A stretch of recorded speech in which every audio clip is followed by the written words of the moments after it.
Hey, it's Vince Del Monte, online fitness business coach dedicated to helping fitness experts scale their business to 6 or 7 figures. We've got 50 people on pace for doing that in 2019, the 6-figure level, and we've got half a dozen on pace for 7 figures. The garbage man's out here today. Hopefully he doesn't get too loud. Today in this video, I want to share with you 5 things I've personally learned from Grant Cardone, sales guru. If you clicked on this video, you likely know who he is.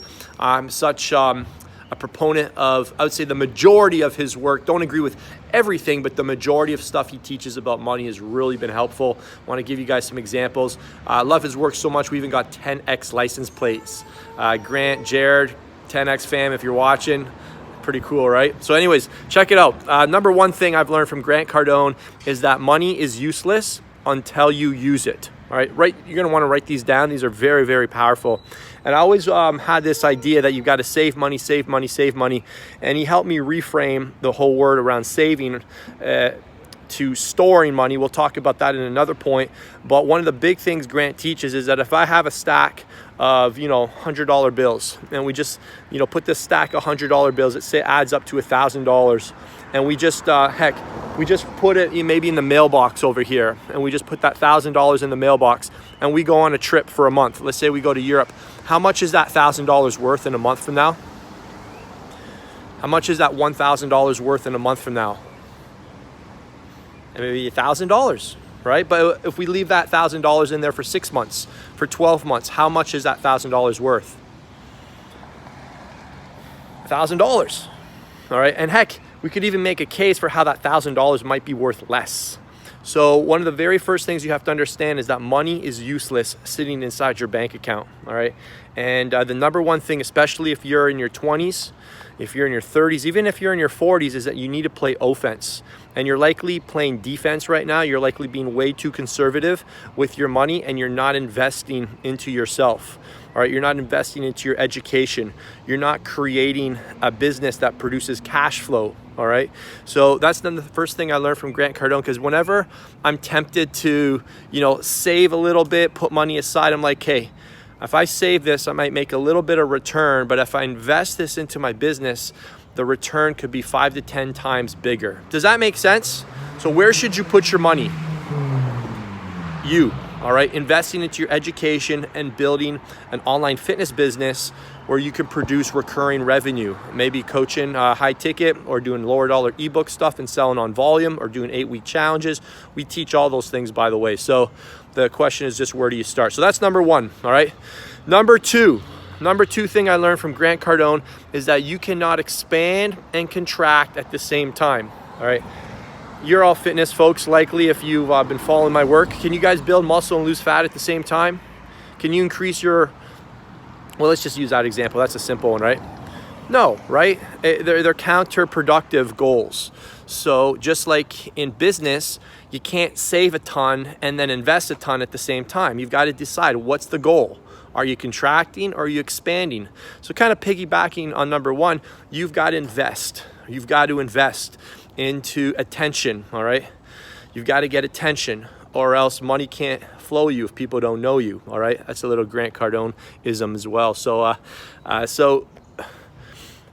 lot of you are trying to get ahead by, flying under the radar, if you will. You're just kind of trying to sneak by, and it doesn't work like that, all right? You've got to, if you're going to expand, what that means is, if you want to, let's think of this in terms of your financial statement. If you want to expand the top line, the first line on your financial statement, that first half inch is the most important half inch on the whole financial statement.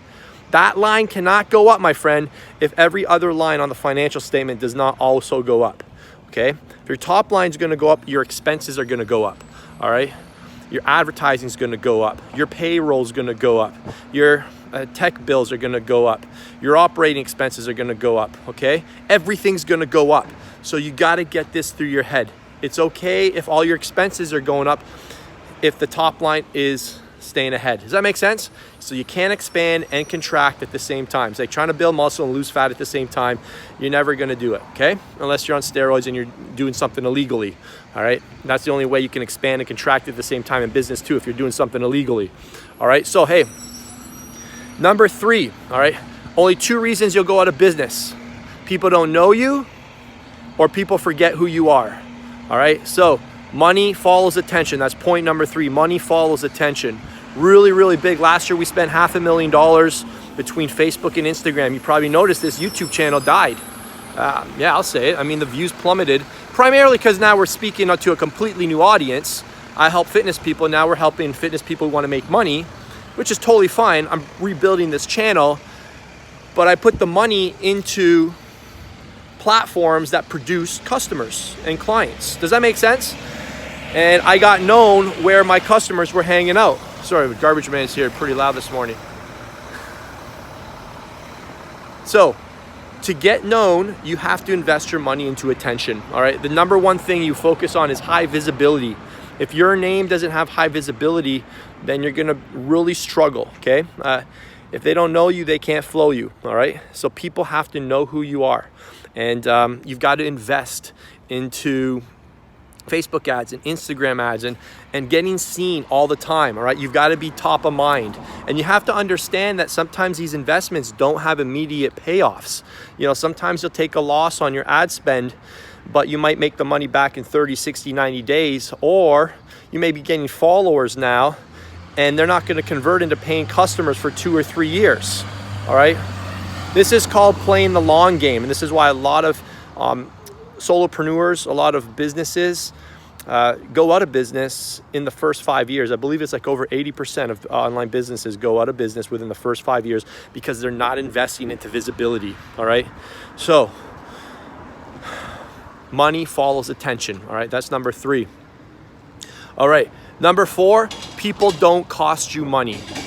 People not producing results cost you money. All right, I love this one. People don't cost you money because I know a lot of people say, oh, I want to hire somebody, but I don't have the money. Well, if they're producing your business money, how do you make that calculation?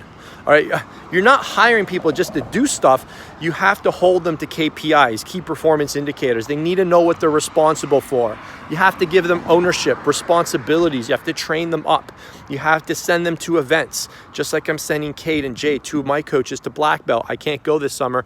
It's a coaching program that I paid $2,400 to be a part of, but they're going for me. They're going to learn. They're going to bring back information to coach our students to help them get better results. So you have to understand that people don't cost you money. If you're looking at somebody on your team as an expense, it means that you're not, maybe you've got customer support and you're like, I pay my customer support people too much money. Well, then teach them how to turn your customer support center into a profit center. Teach them how to overcome refunds. Teach them how to sell other products and give them a commission for that, all right? So there's always solutions, all right? So people don't cost you money. People who aren't producing results for your company cost you money. You've got to process that, all right? How much should they be producing you? That's debatable. At least 2 times, you know? If they're making probably 5 or 6 times what you're, paying them, then they're, how do you say this? Stupid.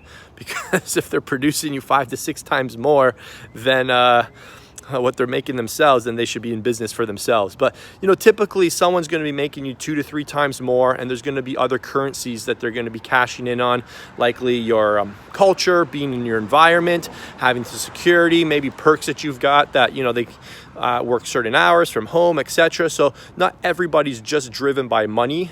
So you just have to understand that. And I think the last one here, so many ones that we could share here. What's the 5th one? 5th lesson from Grant Cardone. Hey, by the way, what do you think? Down in the comments below, if you follow his work, which one have I missed? Which one have I missed? So the last thing I want to share from Grant is that you need to be investing into leveraged assets, all right? This is one that I'm kind of just going to let you in on my life here. Leverage. Invest into leveraged assets. Like what? Like real estate. Now, obviously, he's got Cardone Capital, so he's biased, but I think there's a lot of reason to look into real estate for yourself. And I think here's what we're trying to focus on. To live here in Toronto, to live in this home, to have the cars, to have the lifestyle, everything that we do. Oh, my hair's messed up this morning. It cost me $17,000 just to live. That's not my operating expenses to run my business, just to live, all right? That's for our charitable donations. We support our church. We support over a dozen kids in third world countries. We have our, kids events, all their activities, the stuff my wife buys for the kids, all that, 17 grand all in just to cover my expenses. So my goal, this is what I've learned from Grant, and this is what I'm doing. This is actually new information. I haven't even shared this with my mastermind members. What I'm focusing on doing is investing. I'm trying to do about 40%. Now, 40% is very, very hard. Of what you take home, 40% goes to, let's say you clear $100,000 a year, 40% would go to investing into leveraged assets like real estate. Now, again, I'm going to tell you 40%, saving 40% of what you make is very, very hard because your lifestyle is probably way, way up here. And to make that savings, you're gonna have to cut your lifestyle down dramatically, likely to a level you're not ready to go to, or you increase your top line. And there's nothing wrong with your lifestyle, you just need to make more money. All right, that's another lesson Grant taught me. You don't have a spending problem, you have an income problem. Sales cures all. But that wasn't the point that I was making for point number 5. The 5th point, there's a bonus for you. Sales cures all right? You don't have a spending problem, you have a top line problem. You don't have a high income scale to produce more income, all right? So you don't have to tell your wife to not get those nice fancy dresses and those cute shoes and whatever. You could tell her, baby, go buy whatever you want. I'm gonna increase the top line. But coming back to the final point here is your goal. You need a path, right? Your goal should be to do this. Check it out. Your goal should be to save 40% of what you earn and to invest that into a leverage asset like real estate that produces cash flow for you. If you find that property, whether you do it yourself or with another investor, your goal is to have your living expenses covered, all right? So my goal to wipe out $17,000 in living expenses based on about a 5% return, don't hold me to this, is gonna be around $3 million. It's gonna be around $3 million. So around $3 million of real estate, producing 5% per year divided by 12, that's gonna kick back the expenses, depending on, it's gonna fluctuate, all right? So you hear what I'm saying though, right? So you need to figure out how much money do I need to invest. Now the goal's interesting. Okay, I need $3 million in real estate. That's a goal. That's a goal. Now I bet you're already thinking 10x bigger. You're like, oh wow, my goal was to make 100 grand a year, and then you add a deadline to it. Right? Then you add a deadline to your target, and this is how you wake up excited. This is how you start looking for the opportunities, the vehicles that can get you there. All right. Hey, was this helpful for you? Those are my 5. Let's see if I can recap them all here off the top of my head. So first one, money is useless until you use it. Number 2, you can't expand and contract at the same time. Number 3, money follows attention. Number 4, people don't cost you money. People not producing results cost you money. And number 5, invest a certain percentage, ideally 40%. But if you start with 5%, you're already ahead of like 90% of the world, maybe 99% of the world. Just putting aside 5% every single month, then 10% into an asset that produces monthly cash flow is gonna set you up for financial security down the road, all right? So invest into leverage assets with your earnings. Hey, was this helpful for you? One take wonder here, Vinny. So we got it all out, but as you can see, this guy just keeps coming around. So hey, listen, if you want help to invest into your online fitness business, if you need a plan, if you need accountability, if you need clarity on what to do next to get your business off the ground, or maybe your business is stuck at 20 to 40K and you're ready to invest into it and see it grow faster, then there's a link in the description, or it might even be on this page here. Let's just wait for this guy to roll. Here we go.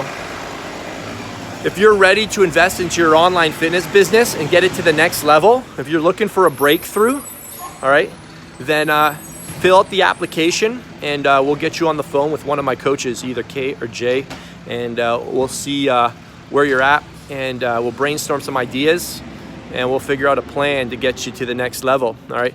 If coaching sounds like an opportunity you want to take advantage of, we can talk about that as well.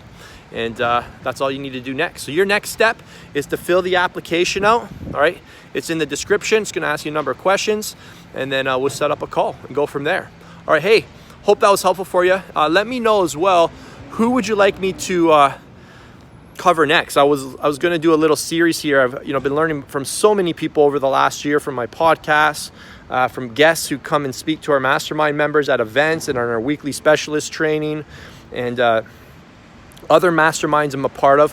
Why don't you let me know below, who should I cover next? Dan Locke, Taki Moore, Craig Ballantyne, Bedros Keuilian, a lot of great guys that we've had on, that I've been investing into, learning from, that I would love to kick back to you. All right, I've been blessed to have some great mentors in my life. Some of them free, many of them mostly paid. You got to pay to play, right? And yeah, I just want to really equip you, arm you, give you the confidence that you can do this. I know you've been thinking about it for a long time. You likely need to just stop thinking about it, and you just need to fill out that application right now. And hey, hope you enjoyed this video. You have a great day, and we'll see you soon.